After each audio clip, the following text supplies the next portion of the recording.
Philosophers have said that there are only 7 stories that we keep repeating throughout history. Tonight, we're going to pick one and tell it again. This is The Treatment, a podcast about stories with your hosts Billy Beck, Cody Beck, and Mark Lucas. The Treatment is filmed inside of a live studio audience. You do that so clean every time, no one's going to believe that you actually say that every time. Well, why should they? You keep using the same recording. Don't sell secrets. These are state secrets. The thing is, you've settled on your preposition, I think. Because I think you've used the same one now 3 times. Oh no, he records the last bit differently sometimes. It's like, have you ever seen the movie Clue? I have. I haven't. It's like the ending to Clue. Depending on where you are when you download the podcast, you get a different preposition on the intro.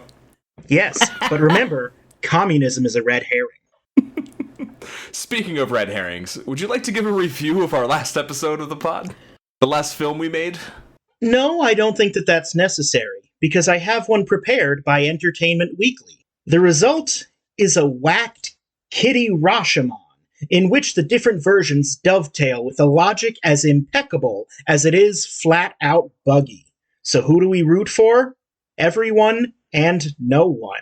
BB Wolf in Wolf Party, a pig party joint. His most radical feature is that it is a ride without heroes. High praise from Entertainment Weekly for BB Wolf in Wolf Party, a pig party joint. They really understood what we were going for with that. They really picked up on the Kurosawa influences of BB Wolf in Wolf Party, a pig party joint, Pig Party 2. The second party of pigs. I'm gonna get a spray bottle. if I'm gonna call it by its full government title. We need to reset you. You're bugging. I am. I'm on vacation mode, man. You know what's not on vacation mode? The Spinning Circle of Stories? The Spinning Circle of Stories, now featuring the following, in no particular order. We have Rapunzel, King Arthur, The Tortoise and the Hare, Little Bo Peep, Bluebeard, Jack and the Beanstalk, Pandora, Prometheus, and Beauty and the Beast. We're gonna give it a spin. And it's spinning. And it's spinning. And it's landing on Are you one of Cody's fucking kidding me? No! It's Bluebeard. No! No! Cody, since this is one of yours, Running out of ideas! you came to episode 1 with a list, you tempted fate, and this is your prize. Alright. So, are either of you familiar with Bluebeard? Not even a little bit. Isn't he that guy that goes to Angel City games and dyes his beard? I thought he did glitter beards. No. Mark, that actually surprises me because the most famous version of the Bluebeard tale is, French. Yeah, I'm looking it up now, and it is a French story. So, the most common version of the story, and forgive me because I've honestly read more adapted versions of the story than original ones, so I might get stuff wrong. Bluebeard is a wealthy and powerful nobleman who has been married multiple times before and is seeking a wife. All of his previous wives have mysteriously vanished. He visits his neighbor and asks to marry one of the daughters, and they're terrified. After hosting a banquet, the youngest is charmed by him, decides to be his wife, and goes to live with him in his luxurious countryside estate. Bluebeard announces he must leave for the country. There's different versions will give different reasons. Sometimes he's sailing away, sometimes he's got business to attend to in a different country, etc. Regardless, they spend one night together. Usually they don't consummate the marriage on that night. And he's like, okay, I gotta go now. And he hands her the keys to the palace or estate or house or whatever and says, you can go anywhere you like except this one place. It's usually a specifically underground chamber, and the keys that he gives her don't open that door. So she usually spends a long time, because he's gone for like weeks, just chilling and enjoying the luxurious life until she finally starts being overcome by her curiosity, and she wants to see what the secret room holds. When she finally opens the secret room, it is discovered that it is flooded with blood and the corpses of his previous wives are in there. Sometimes they are hanging from hooks on the walls. Sometimes they are in various states of decomposition. It's not a pleasant experience. She drops the keys in the blood, which is important. And so she flees the room, does her best to clean the keys, but can't get the blood all the way off of them. And in some versions, the key is magical and actually absorbs the blood, so she cannot clean it. So Bluebeard returns suddenly, finds the bloody key. He threatens to kill his wife on the spot, but she asks for one last prayer with her sister, who she's closest to, who she has invited over as a pretense of kind of showing off the palace. As Bluebeard is about to kill her, Anne and the wife's brothers arrive and kill him. The wife inherits his fortune and castle, has the 6 other dead wives laid to rest, and she uses the fortune to have the rest of her siblings married, and then remarries herself. Okay. I could tell that you were reading a lot of that off of the Wikipedia plot outline. Because the last bits were like word for word. Because I was also reading the Wikipedia plot outline. Those are the parts that are usually changed in the versions that I've read, because I've read a lot of the twisted fairy tales or the feminist retellings of the story. Or the Barbie version. Barbie actually has not done Bluebeard. Shockingly. I think it's a little too horror. Give it time. Kids these days.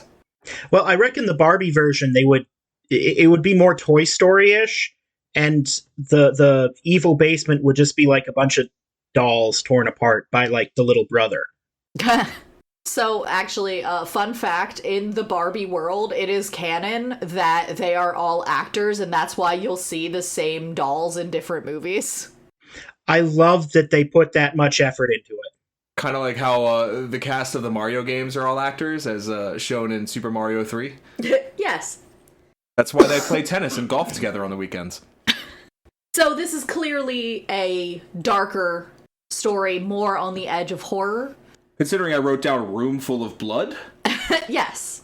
And corpses, don't forget the corpses. I wrote down corpses too. It was on a separate line.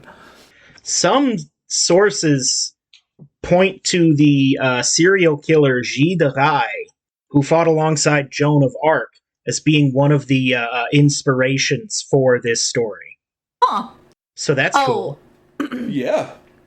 That story also doesn't give any, like... The summary didn't give any explanation of why he's called Bluebeard. Usually in the versions that I've read, it's because he has a really long, luxurious beard that is so black it looks blue. So I will confess, I thought Bluebeard was a pirate. Same. Most versions, it's implied that he might be doing some criminal activity to get his funds. So he's a pirate. Well, no, I think the reason we think of Bluebeard as a pirate is because of the actual pirate, Blackbeard. Yeah. I understand. Wasn't there another beard pirate, or was that just in, like, cartoons when we were kids? I feel like there was a Redbeard as well. Yeah. Who was like a Scottish pirate or something. Racist? I'm not the one that made the nickname. So, this is the kind of story that when we adapt it, it makes me wonder, it makes me ask, is this in the 1600s or is this in the today times? And I feel like this is one we could potentially do in the today times if we so desired. Yeah, because in the past when we've gone dark, I'm thinking the Ratcatcher of Hamelin. We kept that period, and I think this is loose enough that we can easily apply it to modern day while keeping the darker tone and the like horror elements to it. The vibe that I'm getting from a modern adaptation, because even the other adaptations that I've read of it have never taken it fully modern. It's always been like the 1800s at the latest. I think it would be interesting to see like an Invisible Man. Like the 2020 Invisible Man. The 2020 Invisible Man take on it, where it's technology. You could almost do something with the surveillance, replacing magic. Is our Bluebeard going to be an analog for Elon Musk? No. Okay. I don't want to talk that much about Elon Musk. Fair enough. I think in general, nothing we ever do should be like a one-to-one analog. Sure. because that's kind of boring. I think tech bro is a good place to go with it. Yeah, I do think. Yeah. Or even that tech bro tertiary world of like absurdly wealthy grifters, like the brain pill salesman. Yeah, like Dave Asprey or Nick Offerman's character from Devs. Like, I was thinking maybe not like direct, like he doesn't work for a tech company, but he's like an early adopter, lives in Silicon Valley. Yeah. Maybe he is just old money involved in tech. Yeah. It's unclear where his money comes from, but it's tech related and possibly not legal. Yeah. It's selling data. Do we want to play with immigration as well? Is he visibly non-white? No. I think we can leave that to casting. Okay. I think that what you've just asked is two separate questions, and I want to say no to both of them. Like when you say play with race, my first thought is the original Knives Out. Oh, okay. Yeah. And then I feel like I don't think I can do it as well as they did, so I don't want to try.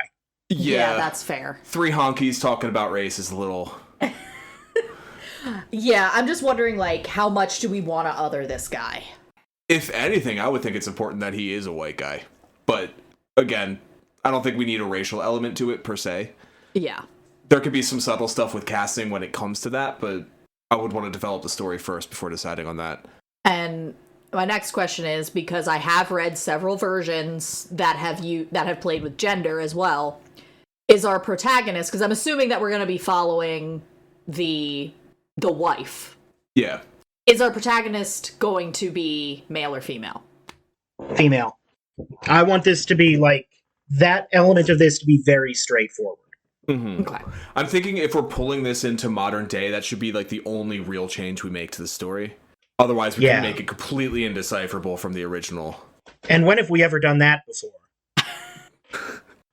Yeah, I think the only change we should make is like the time period setting and anything directly related to the time period setting. So like the key's not magic, it's something we'll fill in later.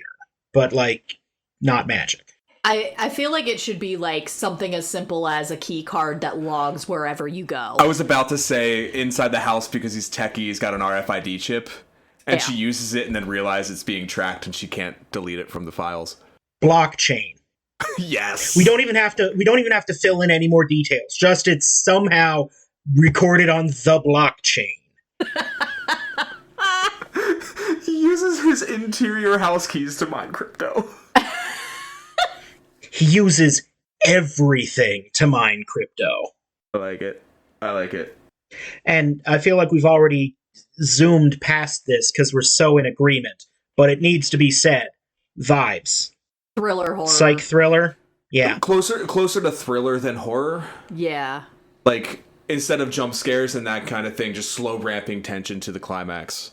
I think that's the way to go with it. I want the guy to have the vibe of James Spader in all of those, like, weird sex thrillers from the 90s.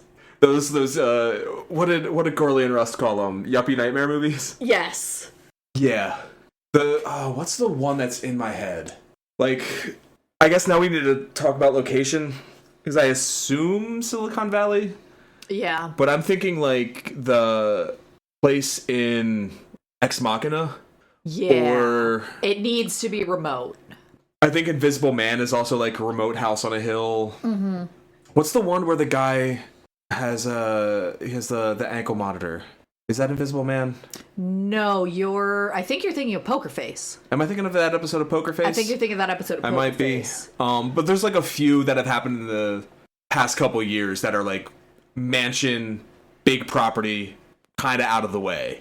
Yeah, like... So I'm thinking he's like CEO of a venture capital firm in Silicon Valley. He lives in a mansion way out of the city and commutes via helicopter. Yeah. And that's what gets our setting grounded in Silicon Valley and yet far enough away that things can happen. I also think that we don't necessarily need to know how I think the place we start is Bride showing up at the house, and it's revealed later how they met and got married. That's part of the ramping tension. Because I don't want to start Rebecca style with meeting at a hotel and then moving forward and etc. I want to get right into this shit is weird. I had the opposite idea. What was that cannibal movie that came out a few years back? Raw? Not Raw, the other one. The one where like he kidnaps them and like slices off bits and sells it to rich people. Oh, I know what you're talking about. Where like the first like 25 minutes of that movie is like her meeting this guy, and it feels like almost rom-com-y, and then like the 25-minute mark is when you find out what's happening, and that's when like the opening title even hits. Okay. So I had that idea, but either of them could work. Yeah. Mark, thoughts? I had a really bad thought that I want to do the opposite of what Cody said, where they meet at a hotel and they kind of fall in love and then they get married and we abandon Bluebeard entirely and just redo Rebecca. Just watch all of Rebecca. We make a poster, it says Bluebeard, but as soon as you pay for the ticket and show up, bam, Hitchcock. They meet at a hotel. He invites her out on a date, like dinner and a movie. And we see their dinner. They sit down in the movie theater, and we just watch all of Rebecca. Just MST3K style. No, not even. Like the camera just zooms into the screen, and then we just watch Rebecca. MST3K style, except they don't say anything. You just see their heads in the corner. And then when the movie ends, she says, "Thank you. That was a very good time. Well, I'm glad you enjoyed it. By the way, my name is," title card, Bluebeard. Credits roll. So since Bluebeard will return in Bluebeard 2, the actual movie. So since both of you are feeling that the love story portion of it is important, for the record, I'm not actually feeling that. I just wanted to make a very extended and very stupid joke. Fair enough. But now that you say that, I do think it might be important because we need to establish why is she here? Why is she interested in him? We got to do it better than 50 Shades did it, too. What? Yep. It's not that hard. So in the original, he meets her at a party, right? Basically, he rolls up to his neighbors and is like, "Yo, I need a new wife." And she has a bunch of siblings, like a bunch of both male and female siblings. And she's the youngest. And she's the one that's like, okay, it's kind of Beauty and the Beastie in that the youngest daughter makes the sacrifice for the rest of them. Okay. So that's how it is in the original, but how is it in ours? Yeah, how do we translate that as... It is still important that she has at least one connection to her family, because that's where the ending comes from. So she needs to have at least one sibling, whether that's male or female. Does she? I know that this group really likes our concepts of non-biological family. True. We do, but I think there's a strong thing we can do with building up tension with her family. As she gets more paranoid as this progresses, maybe her sister stops responding. She calls her mom and the number's disconnected. Like, is he messing with her phone or is he messing with her family? Like, yeah. There's a tension that we could build there. So I think a strong familial relationship is good for this one. I also almost want to go dead dad. So it's mom, sister, sister. Like, I almost want her whole family to be the feminine energy side. Okay, what if instead of dead, dad is, like, really sick, and we fold the money into it as well?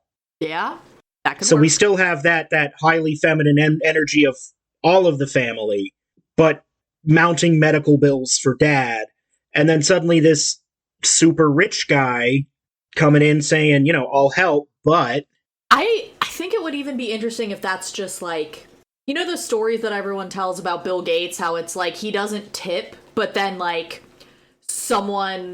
the story I've always heard is like, oh, I caddied for him and then he didn't give a tip or whatever, and then the next day I got a call that was like, are you so-and-so, your student loans have just been paid off.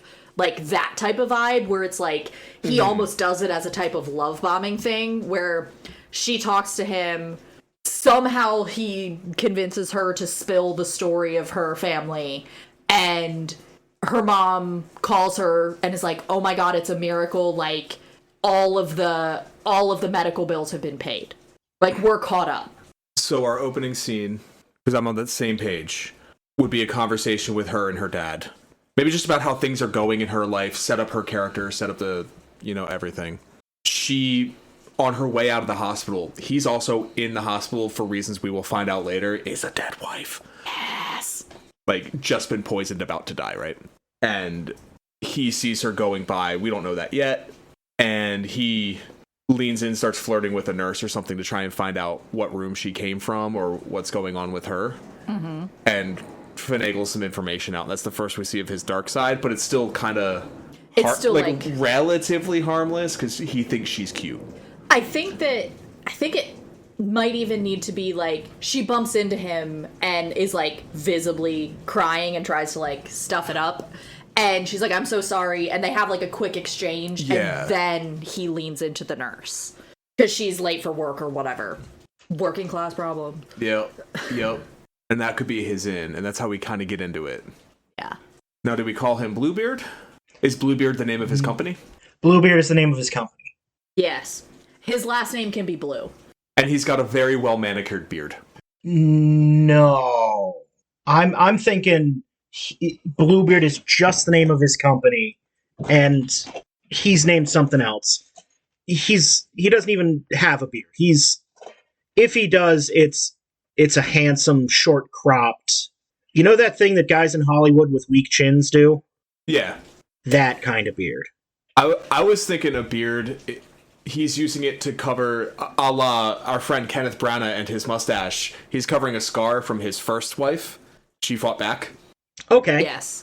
Anytime we can steal an idea from Ken Branagh, I say do it, because his ideas are the best. Well, maybe we shouldn't, actually. Sorry, I can't believe he gave us a backstory of Hercule Poirot's mustache and then fucking abandoned it the next movie. What a fool. So, I do think we need a name for her. We need a name for her, we need a name for him. I feel like her name should be something like Alex, short for Alexandra, and he only ever uses her full name. Yes. Okay. Like, it needs... Because there's, like, a little bit of a class thing there. Where, like, her name is Elizabeth, everyone else calls her Beth, he only calls her Elizabeth. Like, something like that. Did the character have a name in the original? She probably did. I should hope so. Ray Gilbert for him. Ray Gilbert. Raymond Gilbert. I don't think he would ever go by Ray. No, Raymond Gilbert, he does go by Ray in that way that if you have enough money, I'll call you whatever you want me to.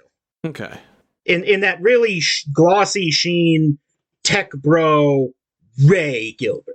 Even maybe something like Winston Raymond Gilbert, but he wants to be Ray.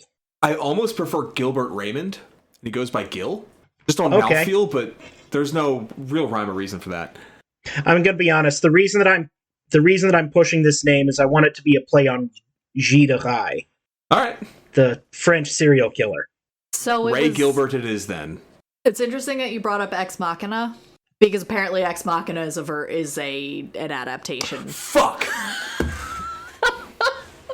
Of course, it goes in a different direction. It's a good thing we're not making Ex Machina then. Don't forget, there are only 7 stories. We're bound to repeat some that other people have told. Yes. I'm just kind of mad that I immediately went to, like, an Ex Machina location. Shit. Because I was just looking for her name. Her name does not appear in the summary, and even the previous wives' names are kind of just pulled from other people who have written about them later. Okay. She is only ever referred to as the wife. Are we good with Alexandra then? Yes. I like it. So we've got Ray and Alexandra. Mm-hmm. So what does Alexandra do? I think she needs to have a subsistence job, obviously. But I think she needs to have some sort of lofty goal. Whether that goal is to break into tech, whether that goal is to break into something that he can help her with. If it's the art world. She's a barista who wants to be an artist. I was thinking barista, but it's a bit overdone. What if she's like a law clerk? Not a lawyer, doesn't try cases, she hasn't passed the bar, she hasn't gone to law school yet. But she's saving up, but she still works in a law office. Filing paperwork, answering calls, that kind of thing. It's the internship that she took that turned into a full-time job when the internship ended and she had to drop out of college because her dad got sick and they didn't have the money anymore. Yeah. So I think she hasn't even finished undergrad. Okay. So we've already got the intro sequence of well, that's just the first scene, what Bill kind of laid out for us in the hospital. Do we want to do that as the intro? Like the opening credits? Like after that moment? Or the opening credits being, I guess, them both getting to different parts of the hospital? I think it should be following... I think it should be prior to opening credits is that scene, and then the opening credits should be following Alex to her job, a la Baby Driver, but much less... Cassandra / Oh Human Things. Yeah, like much less cheerful. Yeah. I had a similar thought. Okay. And then when she's at work, she gets a phone call from her mom that it's a miracle. Your father's... We just got contacted by the hospital, or not the hospital, the insurance company. And your father's... Does Ray have anything to do with insurance instead of VC? No, I think VC. Yeah. Okay. But it's also like he's got, because of his VC, he's got his little tentacles in all kinds of different stuff, possibly including insurance. Yeah. That's why he uses that hospital. What if she doesn't even hear from her mom? She just gets an email from the insurance company that's like, congratulations, your bills are paid, or whatever. She gets... Or payment received. She gets a huge series of emails and thinks it's spam. It's just like one after another that's just like paid. Yeah. And she like frantically checks her bank account. She Yeah. knows she doesn't have the money to pay all that yet. Yeah. Then calls her mom. And Like, her mom is like, yeah, we just got... Like, Mom, are you still at the hospital? Can you ask them what's going on with this? Because her mom wouldn't know anything. Like, the nurse isn't going to come and be like, you're all paid off. That's not, like, her job. Yeah. He sends flowers to her office and to her... She still lives with her mom, right? I would say so. She gets home and there's... Yeah, I would say she gets home and there's flowers that were sent to her home. And it just says, from a friend. RG. Yeah. And maybe the business card, like the card that says from a friend RG, in the corner it has the Bluebeard Capital Firm logo. Or the back of it is the Bluebeard logo, something like that. Yeah. Yeah. And her sister... Anne, yes. For some reason, the sister in the original, the sister has a name, but the main character doesn't. I think there's something there about, like, Bluebeard doesn't care about the women in his life, but the women care about the women, and that's why. But I digress. But yeah, I do like keeping Anne. Same. I think she should recognize what Bluebeard is, but I don't know if it's tied to her job or not. Maybe she's some sort, good lord, of peon at a tech company. Maybe she just spends a lot of time on Reddit and reads rumors. Like, I'm not even joking. No, I know. It just... Like... I'm sorry, this is a thought that's in my head that I just need to get out of my head. Alexandra is short for Alex. Anne Therese is Anne. Yeah, okay. I like Even that. if it never gets said, I want us to be kind of like aware that like they all have names and that they're called. Yes. Yeah. I also I think this is a bigger family. I think that this would have to be a bigger family, especially if near the end when they all show up and kick his ass. Like she's got to have a brother or two that live out of state. Yeah. I want one of her sisters to like work at an MMA gym or a CrossFit gym. Yeah. I also think it would be fun as a reveal later in the movie that you find out that his venture capital firm has somehow funded the place where literally every one of her siblings works, just so you have that paranoia. And obviously he couldn't have known when he did it, but you just have that feeling of just like the world is closing in around you. Yeah. He touches everything, he knows everything. And maybe that's a beat of tension later, is like one of her siblings gets fired for like a strange reason. Yeah. And it's because he secretly owns the business. Yeah.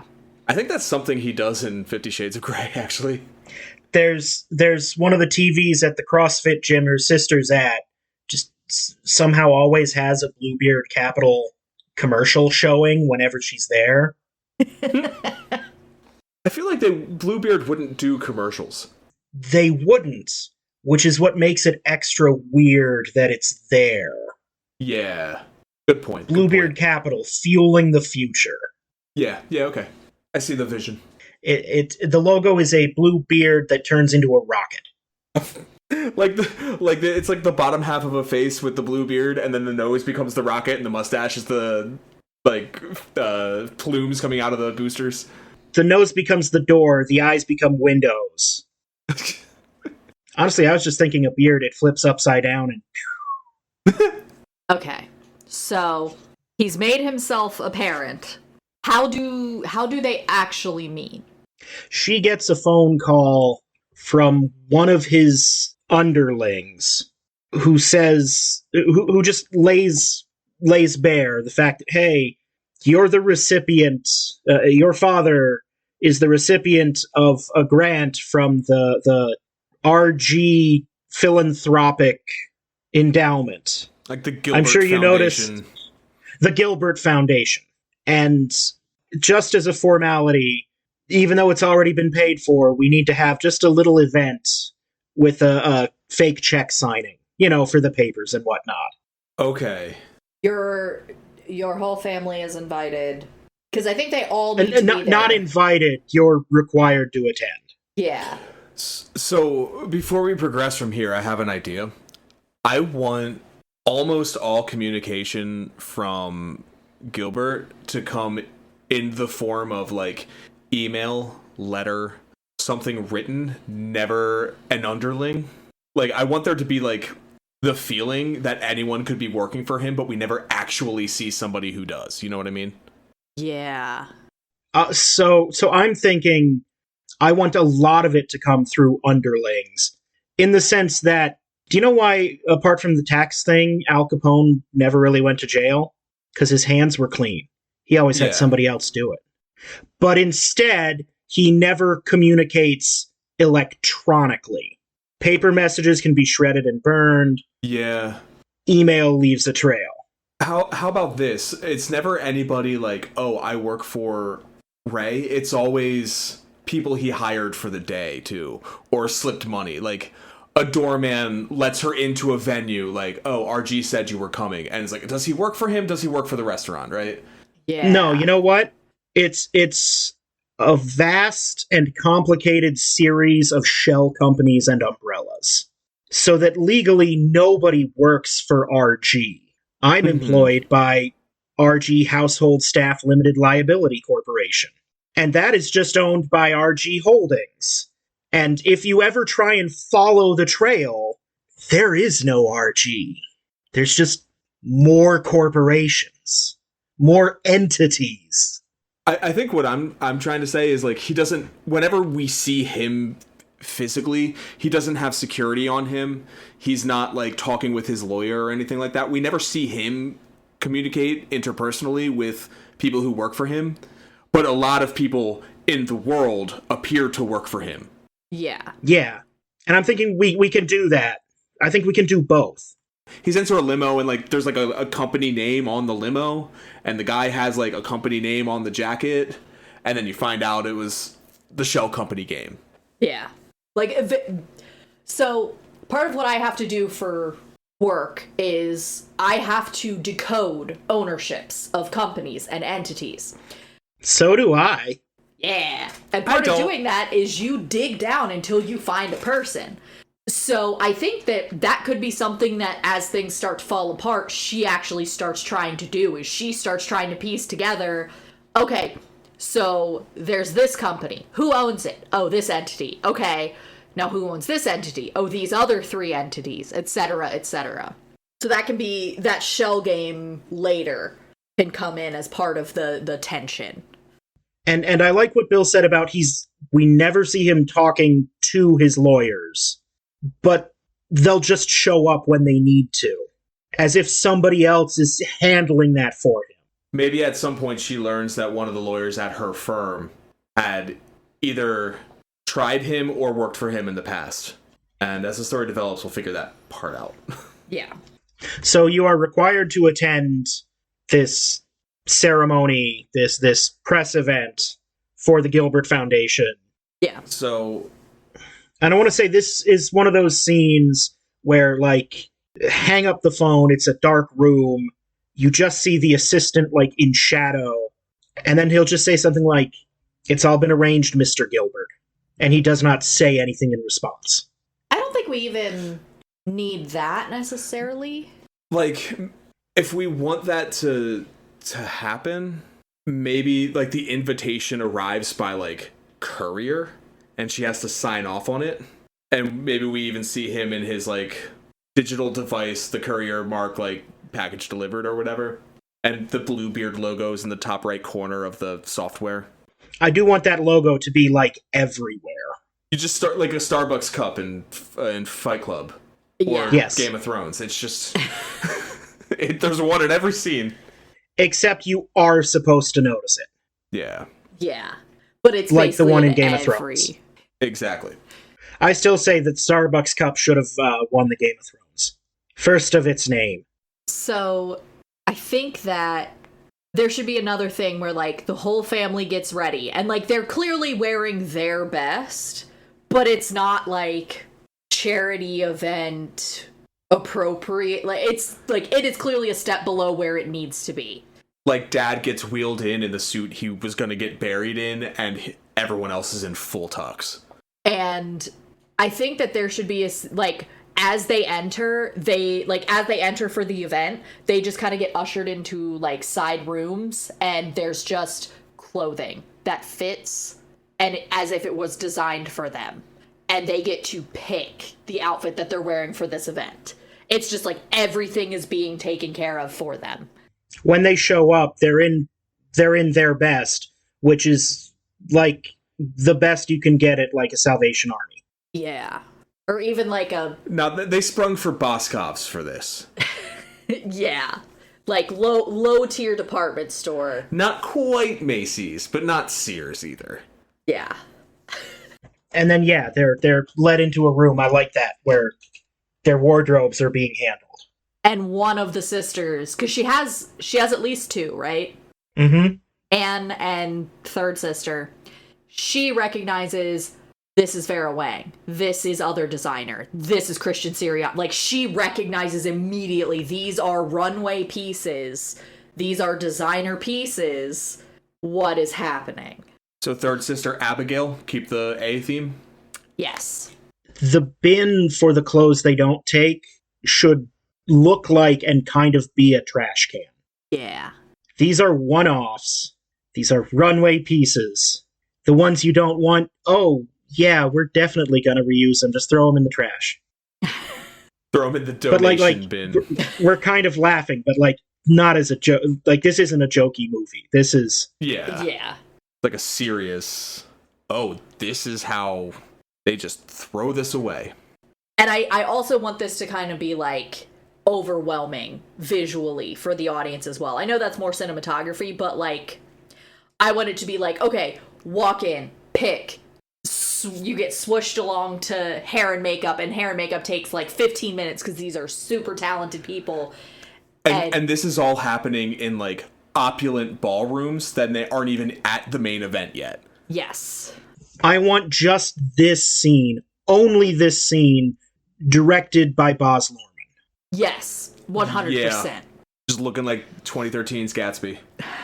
Exactly. Like that kind of delirious speed and shine. Yeah. Yes. I feel like when we get into the actual gala, I want that to be the first time we actually see Gilbert's face. Yeah. Even though he's been on screen already in the hospital, I think we can do that in such a way that we only ever get, like, over the shoulder, from the knees down, and other kind of artsy-fartsy weird angles, so that this is where we actually see him for the first time. Or he's just wearing an N95. Yeah. I kind of like better if it's intentionally like we just don't see him clearly. Yeah. Yeah. Even when she literally runs into him, like, she's compromised, so our view as the audience is compromised. Camera stays with her, but we, like, hear him talking, like, to the nurse in the background and shit. Yeah.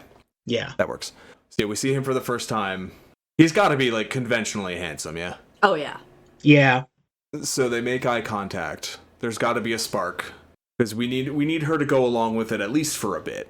She makes some sort of faux pas again. Like, I don't know, spills something, bumps into something, knocks something over, and he swooshes in to rescue her. I was thinking she, like, stumbles a bit while carrying a piece of cake to a table and smushes it on his coat. Yes. And, yeah, and he's super nonchalant about it, as he doesn't even say anything, but 3 people come out of nowhere to start cleaning his coat. And at one point, they just remove it from him while he's having a conversation with her. Yes. Like, he gets fucking changed like a pit crew in NASCAR. Yeah. Yes. And he's just full 100% charm.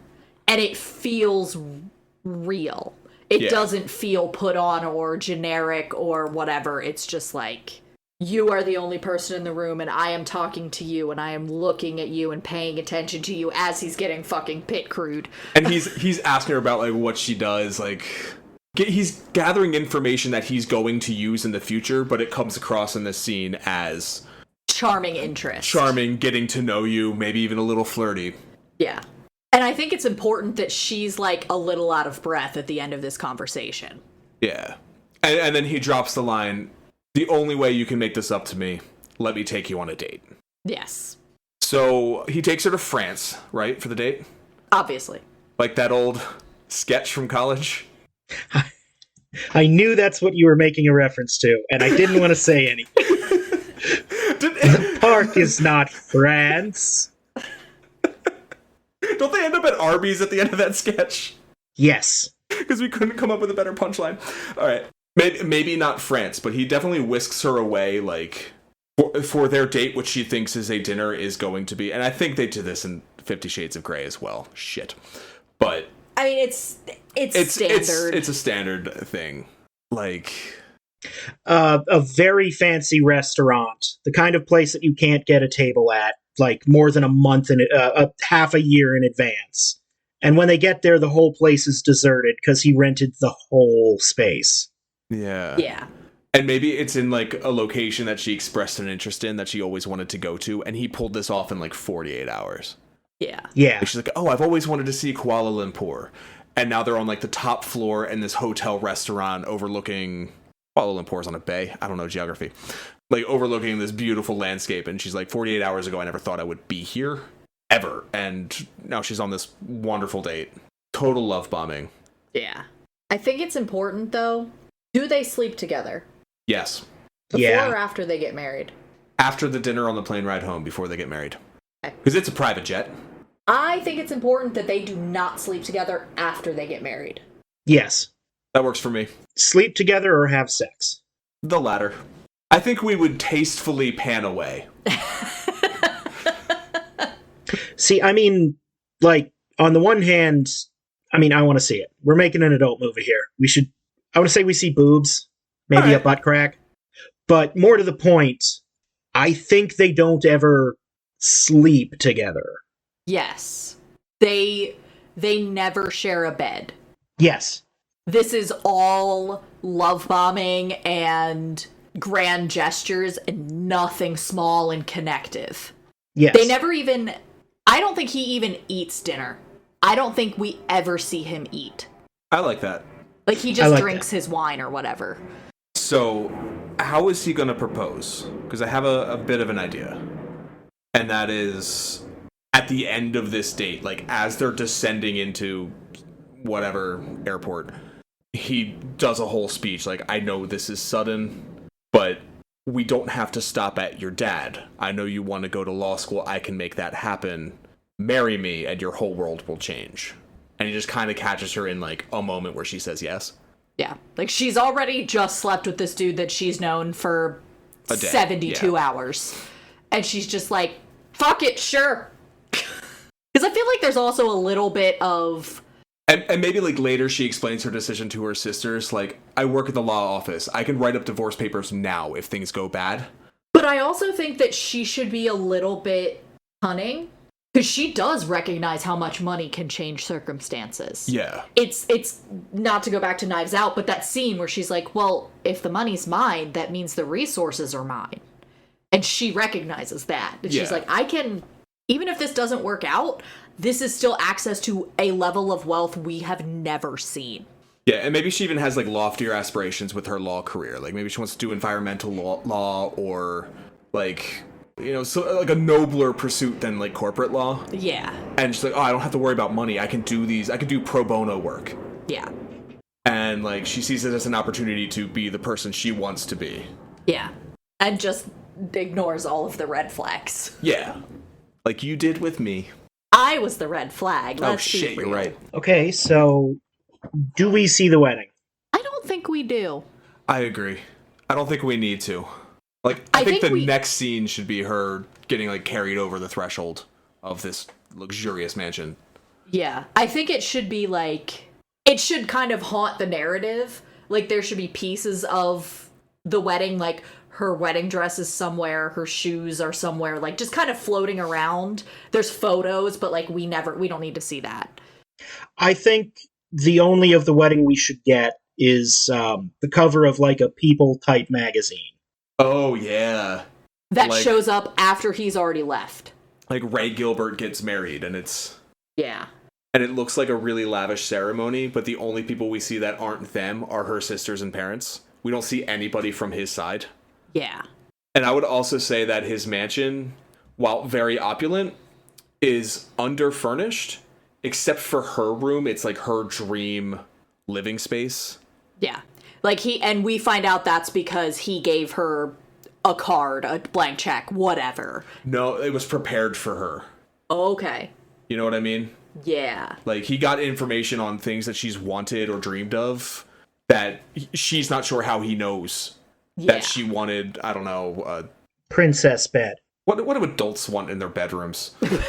A TV? I don't know. Yeah, princess bed. Yeah. California king. I'm picturing the mansion itself being mid-century modern, very Frank Lloyd Wright, which kind of melds the sparseness of a lot of it, as if it's supposed to be intentionally, blank walls and...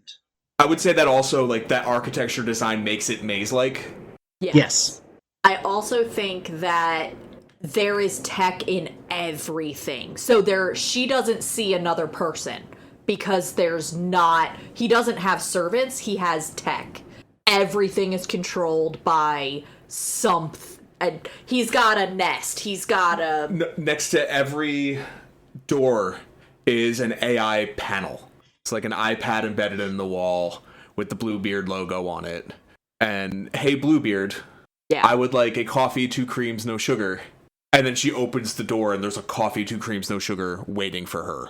I also think that she should have some sort of... It shouldn't be like a card per se, but I think it should be like some sort of wearable tech, like a bracelet. Not like a watch, but like a... It's in her ring. Like a magic band. Yeah. Just a Disney World magic band. Except instead of Mickey, it's Bluebeard. I do like your idea of it being the ring, though. Yeah. Yeah. Because then she can't take it off. Yeah. I also think there should be a reveal later where it's in all of her jewelry. Even jewelry that she brought in, he somehow had it added. Because she does take the ring off. But stuff still works, and she realizes it's in the necklace, it's in the whatever. It's in her clothes. Yeah. Whatever RFID chip. It's in the locket that I got from Grandma. Yeah, like he has thoroughly invaded and taken over. Yeah. It is important that he leaves immediately, so, like, I think threshold, we're gearing up for another sex scene, and then something buzzes, something chimes, and he pulls away... and is like, oh, I'm sorry, I told them not to interrupt me, whatever.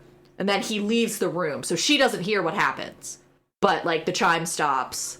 He comes back, and he's like, I'm sorry, I have to leave, I don't know how long it's gonna be. He doesn't even come back. He, like, FaceTimes her from the car. Yeah. Like, she's waiting for him. Yeah. And maybe she asks about, are you really going to leave me alone now? And he suggests, well, call up your sisters. Yeah. Yeah. And invite your sisters over. Show them the place. Yeah. There's spare whatever. There's spare keys wherever. He's like, but don't go. You have free reign except for this room. He doesn't tell her that. She just, when her sisters get there, she tries giving them the grand tour, and there's one door that just won't open. Yeah, I had that same thought. Yeah. Access denied. Yeah. Yeah. Little mystery box. I feel like the magic key thing is cool, but I don't think it'll work for us in the same way. Mm-hmm. And so instead, we need to have her come back later. Yeah. I think her sister, it should take her sisters a while to get there, so she has, like, a couple days alone. Yeah, like, they can't get there till Saturday or whatever, because they work. Yeah. And so she's like, okay, well, if I'm going to give them the grand tour, and that's when we discover access denied, so she doesn't show her sisters the room. I would say they get to the room, and she says, we can't go in there, because I can't go in there, or what have you. Yeah. And, because her sisters need to know about it, because I think because so she's got a terminally online sister and an MMA sister, yeah? That's kind of where we landed? Yeah. So, terminally online Anne. I think terminally online Anne should also work at the law office. I think she should be similar to her sister. I feel like she's younger and maybe even still in school. Like, maybe she's a senior in high school or something. Yeah. Yeah, that works. I want there to be some time where Anne goes back into town, goes back with her sisters, because we need some more of that interacting with, like you were saying earlier, seeing how Bluebeard has its tendrils and everything. Mom's birthday party. Okay. So because he's still away. Dad's welcome home party. Welcome home. Yes. So he allows her to leave, and he just says, just leave the house at 7 or whatever. And she steps outside. There's a limo waiting, takes her to the airport. Private jet gets her, or private helicopter gets her to her family's house. When they get there, there's, like, people have showed up at the house to decorate for her. And Mom is just like, I was just going to hang a banner, and they've got a band, and they've got a cake, and there's a clown juggling in the corner. Yes. Everything is just taken up a notch more than you expect. Yeah. And I think Alex should almost be disappointed, because she kind of just wanted to be alone. Not alone, but, like, alone with her family. Yeah. Oh, yeah, maybe, like, a lot of Dad's, like, old friends got invited out, or, like, extended family, people they all work with and stuff, but they all kind of wanted to be just the 5 of them. Yeah. Yeah. And so she kind of is more alone at the party than she was. Yeah, it's a little overboard. Yeah. So when it's time to go back home, she convinces the limo driver who's waiting for her that she's going to stay an extra day. So she does get one more day with the family, because I think that's important. I think we need to have some scenes in there of, like, conversations, exchanging information, so that her sisters know more about what's going on. And then I think when she does finally get back to the mansion, there's, like, a note, like it's like flowers and a note that just said, I thought you were getting back yesterday. You have to tell me when you change plans. There could be consequences. Like, something a little bit... Or just, like, flowers in a card, like, I missed you yesterday. Yeah, just something a little bit like, I don't like this. Yeah. Ominous. Something I missed you yesterday. Don't make it a habit. Yeah. Yeah. And she's like, oh, he must be home. Nope. And I think I don't want to say montage, but, like, I think it kind of needs to be, like, we get basically, like, her walking around doing the same motions as, like, light is changing, indicating time is passing. And it's, like, I think that needs to be cut with a phone ringing, and it's the first sound we've heard in a while, and it's Anne calling her to be like, dude, it's been 2 weeks. Why haven't you responded to my texts? Why aren't you whatever?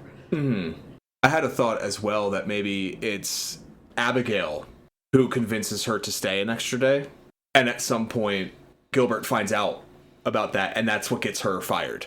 Yeah. Like, she gets fired, like, a suspicious amount of time later from whatever. Maybe she's a barista in between her MMA fights. Yes. Her manager drops her. Yeah, her hours get shortened. Oh, no, I was thinking her MMA manager drops her. Like, she was starting to come up, and she was starting to get more and more fights, and all of a sudden, her manager drops her. Oh, yeah. Or, like, a fight gets canceled. Yeah. Yeah, I like that. Investors started backing out. We can't afford the prizes anymore. Yeah. And that's when she's like, investors. Mm-hmm. And I think this is about the time we need her to find some sort of clue that something's amiss in that room. She goes to the, I don't know, 3rd floor. And there's a room that she missed. And it's still fully decked out for previous wife. And that's the first time she realized he was married before. Or even, it's not fully decked out, but it's like, there's a piece of clothing that is not hers, not her taste, just like still hanging in one of the closets. Or maybe she even finds it buried in the butt of her closet. She's like, that's not mine. That wouldn't fit me. Like, maybe it's either too long or too short or something. I want some of that information to come from Abigail, the terminally online sister. I thought Anne was her. Anne is terminally online, Abigail's MMA. Right, sorry. I'm getting myself confused with all these A names. Yeah, we're using A's. Yeah, I had to write them down. I'm just going to keep describing the kinds of sister. So terminally online sister is the one who kind of points out, you know this guy's been married before, right? I think she gets this call while she's walking outside. Like, she is outside the house. Because I think it's important that she's outside the house. Yeah. Because Anne is like, hey, are you in the house right now? Where are you? And she's like, oh, I'm outside. I'm like taking a walk through the property or what have you. Yeah, and Anne's like, good. Did you know he was married before? Did you know he was married before 6 times? Okay. Yeah. And then she's like, there's no real evidence of that. And then maybe she starts like thinking of like maybe like a weird food item or something that's left behind in a cat. Well, no, she would, at this level of wealth, she would never be in the kitchen. But you have that kind of like break between, because you have like working class and it's like, I don't want my coffee just made for me. Like, I need to do something. I'm going to peel my skin off if I can't do something. Yeah. Like maybe there's a specialty room in the building that neither of them use. Like home gym. Dance studio. Yeah. Like fully equipped. Like there's a room with like the full mirrors, the ballet bar. Yeah. A grand piano in the corner. He's never been musical. This definitely not for her. I also think that, now, tell me if this is too much. She's going through the books. Because, of course, he has a library. And she happens to pull down a book, and it's been hollowed out, and there's a journal inside it. Just to back up a second, the dance studio room. Yeah. When she walks in, turns on the lights, and looks around and like starts thinking that this wasn't for me, the panel on the wall should flicker on as if like a computer you haven't used in a long time, and it will say like, welcome, user Cassandra, or welcome back, user Cassandra. Shall we resume your lesson? I was thinking something different with that panel. The screen is cracked. Like the panel's broken and doesn't, because something violent happened in that room, even though it's spotless. Maybe that too. I just want like something verbally as another indicator that this room was built for someone else, and then just kind of got forgotten about. Not even a first name. Welcome back, Mrs. Gilbert. Are you ready? Or whatever. To continue your lesson. Are you ready to continue your lessons? Yeah. And it's like a little bit artificial and tinny because the screen is cracked. Yeah. Like it's flickering and you can't see words on the screen, but you can hear the voice. Is it Maybe I even want it to, because I want it to be just a little bit more obvious, because I'm stupid, so I think that our audiences might be kind of stupid, at least as stupid as me. So I want her to say, like, continue our lesson, and for it to say something like, yes, last lesson was August 3rd, 2000, and like 4 years ago. Yeah, or even like it says, when she says continue lesson, it's just like, she's like, continue our lesson, and then it's like, continuing lesson, resuming from August 3rd. To take a step back, maybe this happens when she's giving her sisters the tour earlier. Yeah. And then during this phone call, that gets brought up again to remind us, like, don't you think it was weird that the computer said continue a lesson when you just moved in and you don't dance? He doesn't dance either. That's something that he says as like a charming joke. Like, you guys didn't even have dancing at your wedding. All the way back at the gala, when they're still having that meet cute. I'm not a dancer. I'm not really good with any kind of music. Yeah. I have 2 left feet. I'm only good with a left hook or something to that effect. Yeah. So I have 2 left feet, but a good right hook. Yes. So maybe then, like, after she has her conversation with her sister, she goes back to that room to start looking for clues. And the panel's been repaired. Yeah. And the memory has been wiped of that. Yeah. Would you like to start lesson 1? Something. Yeah. And that's the point where she's like, okay. This might be where she needs to start going into the computers and looking for information. Yeah. And I had a thought of bringing her back to the room. Maybe she needs to sign off on an invoice for the cleaning company that comes every 2 days or what have you. Yeah. And this time, instead of just signing off, she actually looks at the itemized invoice and goes, why don't you clean the room in the... She's like, the third room in the basement or whatever. And they go, oh, we're not allowed in there. Yeah, she's like, I'm sorry, I meant to tell you I broke a vase in this room. Can you get there? And they're like, oh, you'll have to talk to Mr. Gilbert. We don't have authority to, our chips don't work in that room. You know what? The guy doesn't even know. Like, I don't know. The invoice only says clean these rooms. I only clean these rooms. Yeah. You have to take it up with my boss if you want to know more. Yeah. Yeah. I want, when she actually goes into that room, I want her to be able to get in by stealing something from his bedroom. Yes. I was going to say, because he has his own bedroom, he left his wedding ring there. Because he has multiples. He didn't leave his wedding ring there. She takes one of the other ones. Yeah, she finds another wedding ring. He has a place displayed where there are 6 of them.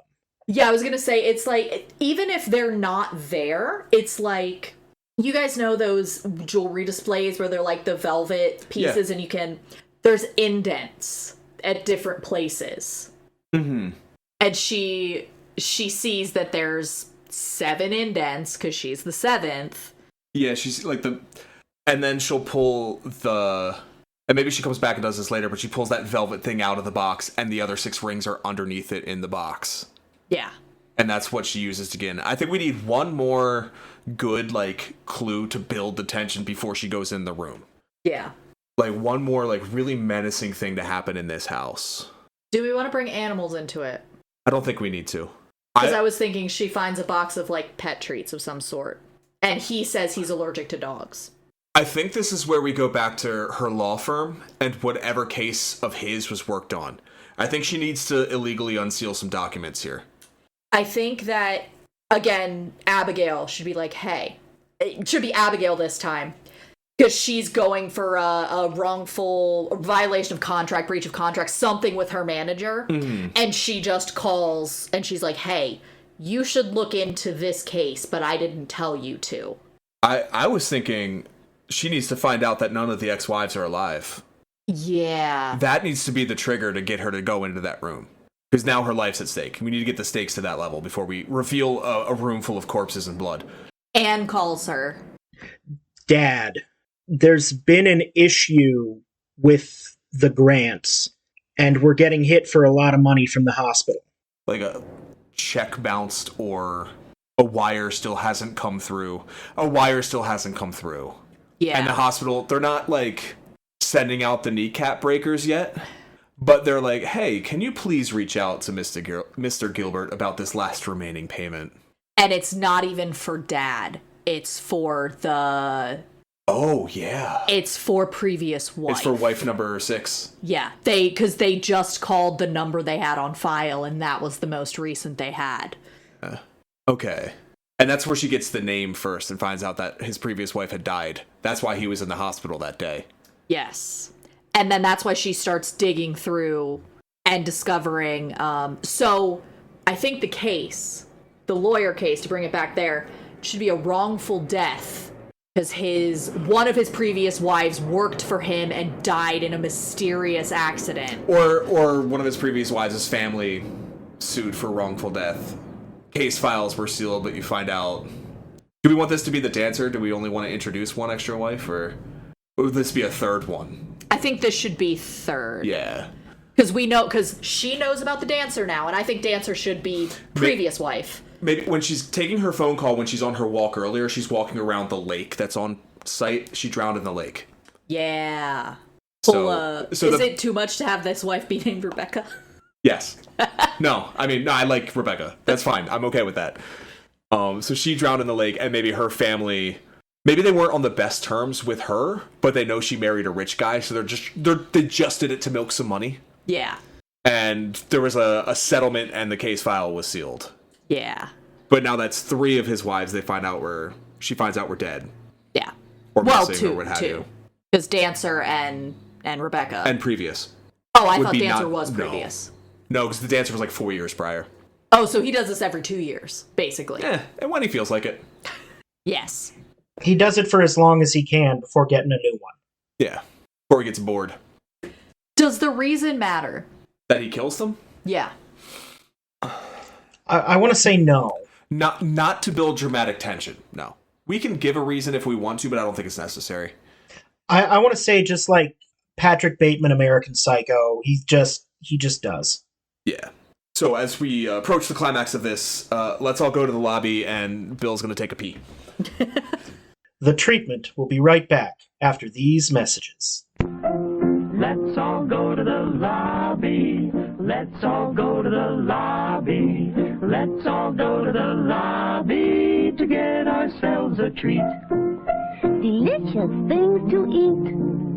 The popcorn can't be beat. The sparkling drinks are just dandy. The chocolate bars and the candy. So let's all go to the lobby to get ourselves a treat. Let's all go to the lobby to get ourselves a treat. And now back to The Treatment, a podcast about stories. All right. So we're rocketing our way towards the climax. I don't like that phrasing. Alexandra has learned that at least 3 of his ex-wives are probably dead, and decides there must be more secrets he's hiding. What the fuck is in that room? She needs to call her sisters to come out here now. Yeah. So that they end up arriving just in time hours later. Yeah, I would say she shoots them in the family group text, like, something's up, I'm gonna check out the room. Just something simple, and I would say Anne is paranoid enough, terminally online, is paranoid enough to call up MMA Abigail and be like, yo, we gotta go. Yeah. Pack up the Camry. And I don't think we don't need to see that part. No, we find out that's what happened later. I'm kind of thinking of like the end of Get Out. Oh, yeah. Where his TSA friend just shows up. Yeah. Not the director's cut ending when the cops show up. Ew. Yeah. He had a very different idea for the ending to that movie. It's like the ending of Promising Young Woman. Yeah. Anyway, so she shoots them the group text. I'm going into the room. I have his ring. So she takes the box of rings, because he's got a bunch of spare, like, just other finger rings that aren't wedding bands in there still. Yeah. And she goes down, and she tries them all, one by one. All of them also say access denied. Throws the box against the wall in a fit of, like, frustration, and hears the jingling in the box still. Yeah. And that's when she pulls the velvet cover off, sees the extra rings, and the first one she tries opens the door.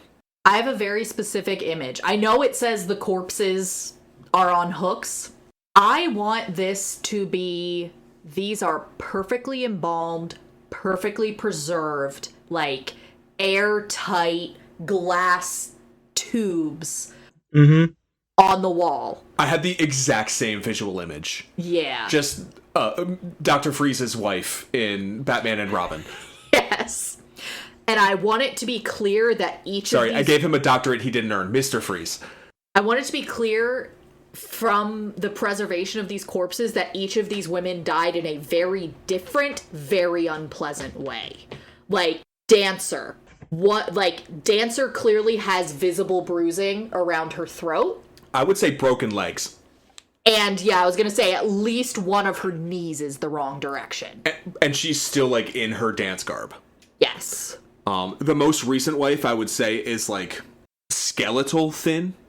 Like, very clearly some long-term poisoning, something like that. I'm thinking, like, might be a little bit too close to Dancer, but I'm thinking, like, the wife from Citizen Kane. Could you say a little bit more, please?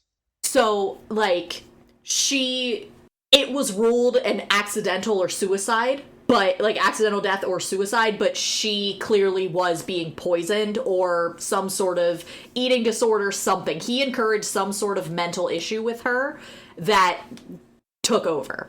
Yeah. So she was, like, skeletal.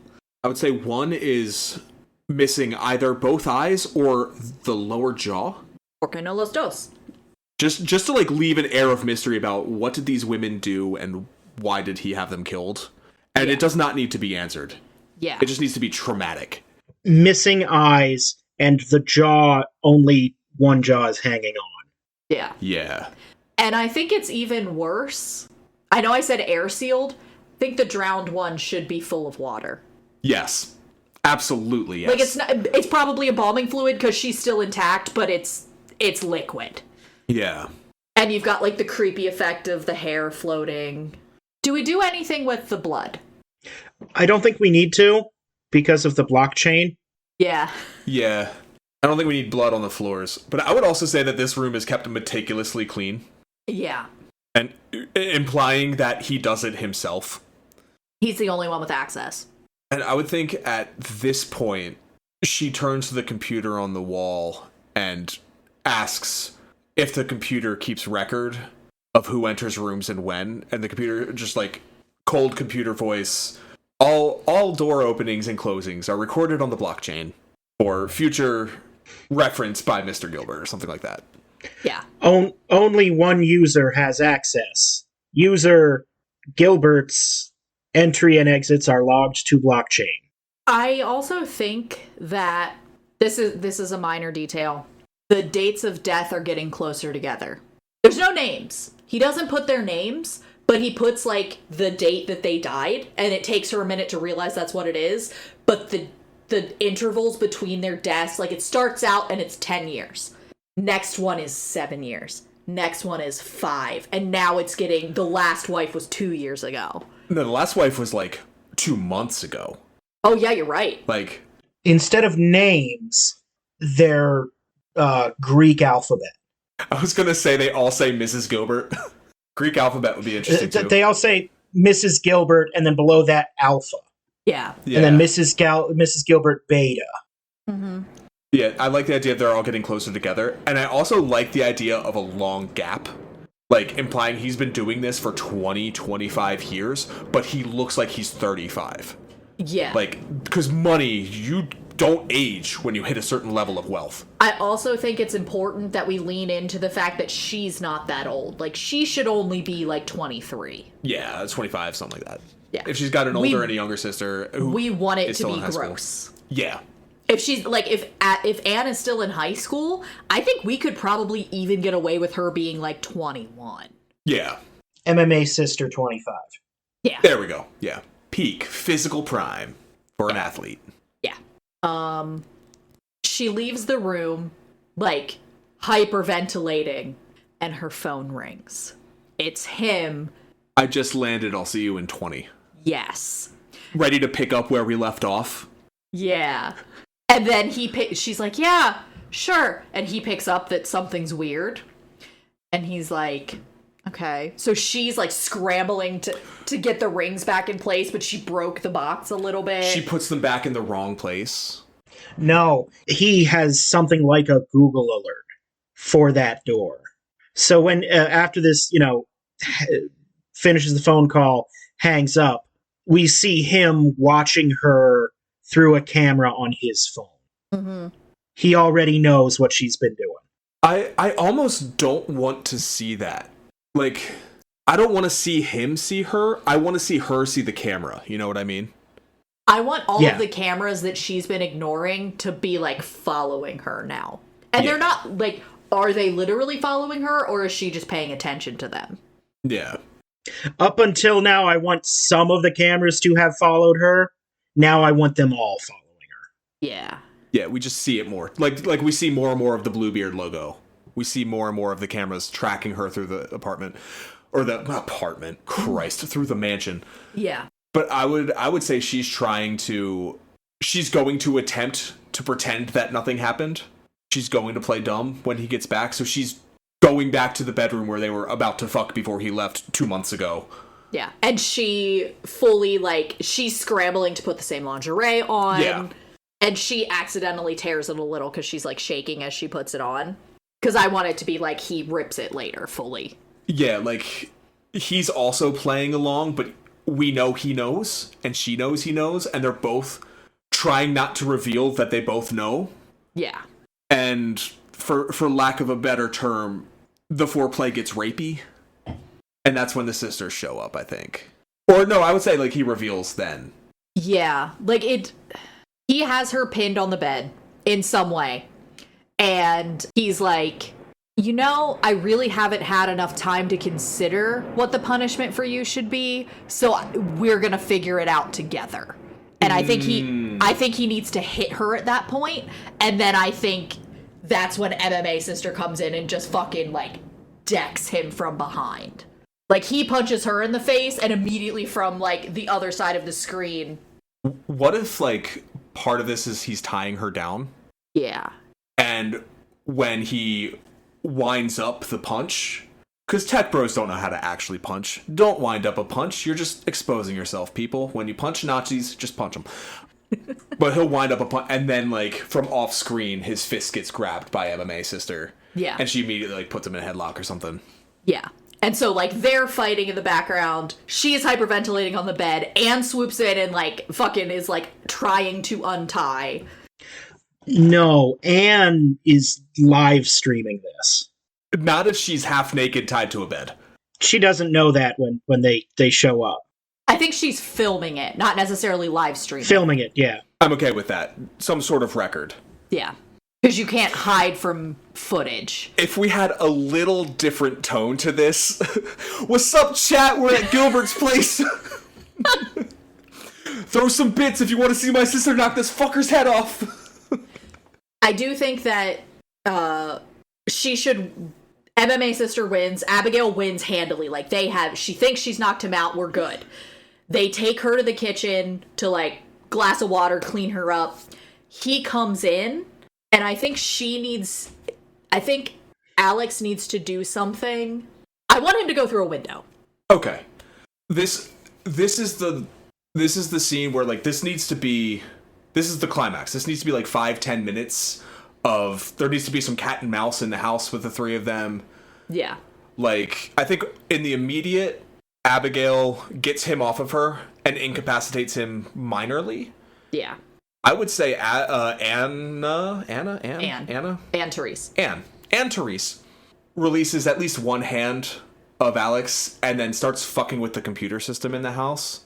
Because I think that if we've established she's terminally online, I think she probably has done some research on AI.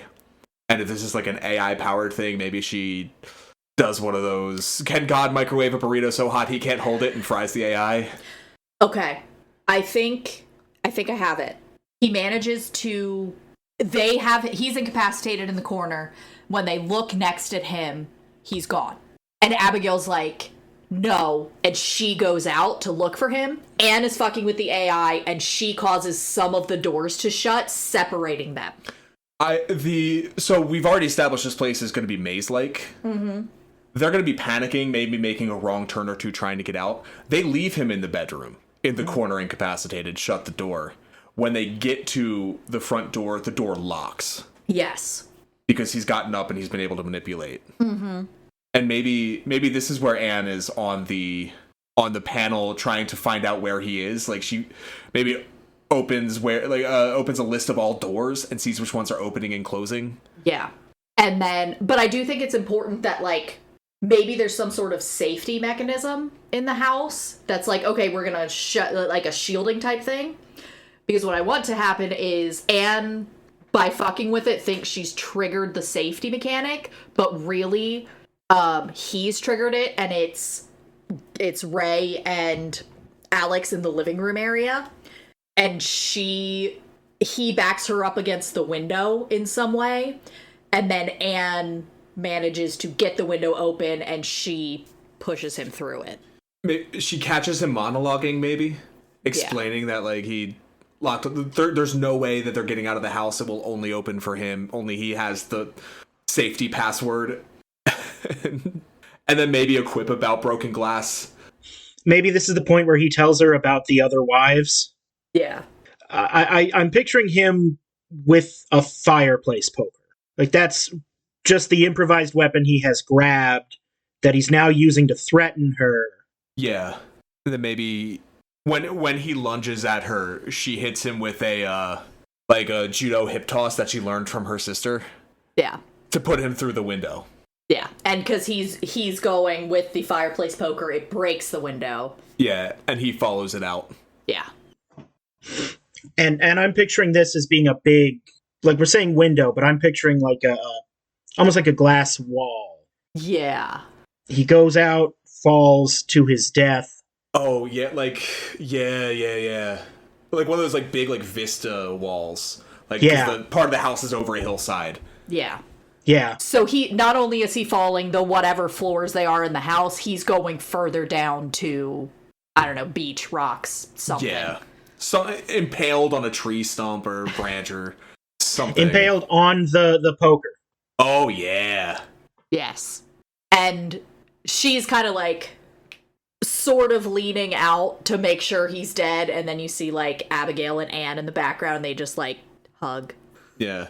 And our denouement, if you will, it is revealed that even though she signed a prenup because she works in a law office and knows how this shit worked, she was able to finagle it so that she still gets everything if he dies. Yep. As they're hugging, I feel like this, we're all picturing it, but nobody actually said it. As they're hugging, it should be sunrise. Yeah. Oh, yeah. Yeah. Cinematic as fuck. As a police car only now is pulling up to the front. Yeah. It's not even a police car. It's because they're so rural, it's a police helicopter. And over the megaphone, he's like, squad cars are on the way, hang tight, or something like that. Yeah. Squad cars are on the way, hang tight, Mr. Gilbert. No. Because he's the one who called in the intruder alert. Yeah, I like so that. does she lie and say that it was an intruder, and that's how because it was an accidental death? I don't think we need to. I think this is where we fade to future. Yeah. Because the logic of the situation is she's a white woman. She's not going to get arrested or tried immediately. They're going to be like, what's going on? And then she's going to take the box of rings to the secret room, show the cops the bodies. They're going to be like, what the fuck is this? And sister's I got it all on video. Here's him monologuing.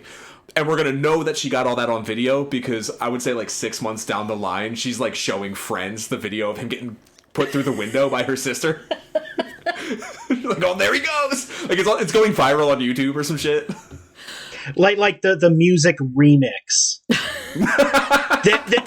There we go. There he goes. So I do think it's important that she makes sure that all of the previous wives get buried with their names, which she has to figure out. They sell the house. Oh yeah, they absolutely sell that house. Yeah. And I want all of these things told very quickly in a montage of publications. yeah. Newspaper about the event. I want one of them to be like a National Enquirer, like ridiculous tabloid. Did his 6 dead wives come back to life to help? Like, Yeah, it should all be like through, and then I think the pile should be on her desk at her office of the law firm that she owns. or she's been made partner Yeah. because she finally was able to. Maybe this is years down the line, even, but she's Yeah. made partner Her sister's fighting for a belt at UFC 419. Yes. Her younger sister is finishing undergrad at this point. Yeah. Dad's fully healthy with his new baboon heart. He's running marathons again. Mom got a nice tit job. Everyone's happy. Why can't Mom be running marathons and Dad have the nice titties? Well, she was running marathons on his behalf while he was in the hospital. Now she can finally get them tiggle bitties that she wanted. It's really hard to run a marathon when them fangs are slapping you in the face every step. So casting. I want James Marsden, but 10 years ago. I think we can do better. We can do better. See, I have like a specific picture in my head for him, but I'm not sure how to take that picture out of my head and put it in yours. Part of me wants to do a casting that's against type as well. So not him specifically, but a Ryan Reynolds type. Someone who normally does comedy. No, I would believe Ryan Reynolds murdered his wives. This is not the first time I've said this. I guarantee it will not be the last. Sam Rockwell. He's a little too... He has too much empathy in the eyes. I want the deadness behind the eyes of Tom Cruise. Edward Norton. Oh no, he's played evil before though. Edward Norton, like, from Birdman, though. Tom Hardy. Oh, yeah. Oh, yeah. Yeah. Yeah. I mean, his main picture on IMDb. Yeah. Mark for reference. Yeah. Yeah. No, Yeah. I'm on IMDb right now. Yeah. As soon as somebody says casting, I'm like, well, go to IMDb because I don't know any people.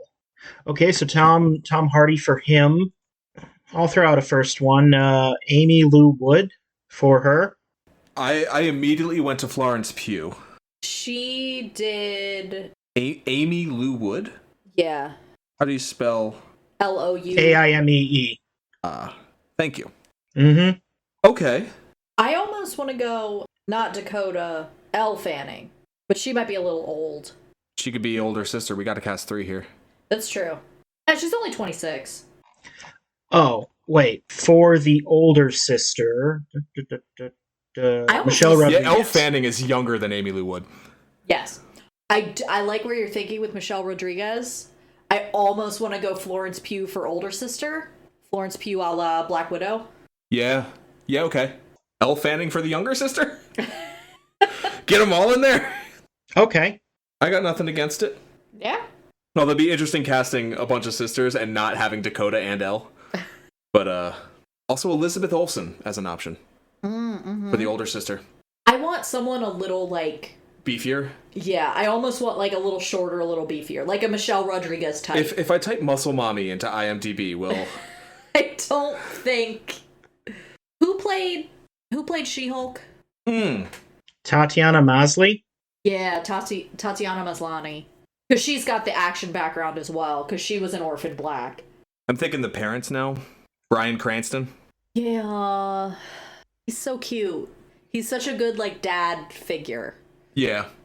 I like that, but also it's a little bit too straightforward. And also he's a little bit too big in the sense that I want somebody like sickly looking. Okay.